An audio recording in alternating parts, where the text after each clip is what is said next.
ভিতরে তো স্যার আমাদের ওই জায়গা থেকে বসে আমরা এখান থেকে যান চলাচল শুরু আমরা তাহলে গেটের দিকে আপনার রাস্তা ছেড়ে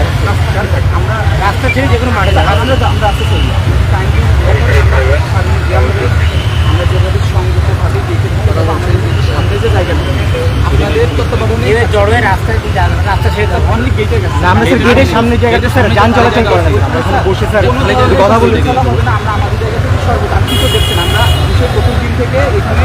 জাস্ট শৃঙ্খলা দায়িত্ব পালন করি যদি কাইন্ডলি বলেন কেন আগে এক রাস্তা ছাড়ো পরে বোধকয়টায় বলছি ওদিকে যোগাযোগ করুন আর তাকে আগে রাস্তা ক্লিয়ার কারণ স্যার আপনাদের আমি যদি যোগাযোগ করে দিচ্ছি আগে রাস্তা ক্লিয়ার করতে রাস্তা ক্লিয়ার করতে আমরা রাস্তা স্যার এক লেন এখন স্যার এক লেন রাস্তা পুরো ক্লিয়ার করো তারপরে যান চলাচল সুস্থ হোক আমি কথা বলে স্যার প্লিজ আমরা তাহলে স্যার ঠিক আছে স্যার আমরা স্যার আপনাকে বিশ্বাস করলাম স্যার কেউ যাবে না আমাদের আজকে আমি জাস্ট একটা বলে আমি দিয়ে দিচ্ছি আমাদের অনেক কিছু হচ্ছে আমাদের যে জায়গা মারা গেছে যারা আহত হয়েছে তাদের ছবিগুলো প্রিন্ট করা হয়েছে আর্ট করা হয়েছে এগুলো আমাদের স্যার প্রদর্শন করবো আর আমাদের রাস্তা ক্লিয়ার করে যান চলাচল শুরু হোক স্বাভাবিক হোক তারপরে আমি ওই পাশে তারা ওই পাশে কিন্তু আমরা পুরোপুরি একেবারে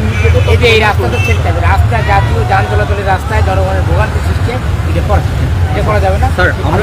স্যার আমরা স্যার রাস্তা ছেড়ে দিব বাসের সামনে চত্বর যেটা আছে স্যার আচ্ছা সেটা আগে এটা ক্লিয়ার হোক ওটা আমরা ক্লিয়ার করতে স্যার আমরা স্যার বিশ্বাস করলাম আপনার আচ্ছা ক্লিয়ার করে দেন পরে যোগাযোগ করতে আমাদের আছে ওকে স্যার ওকে স্যার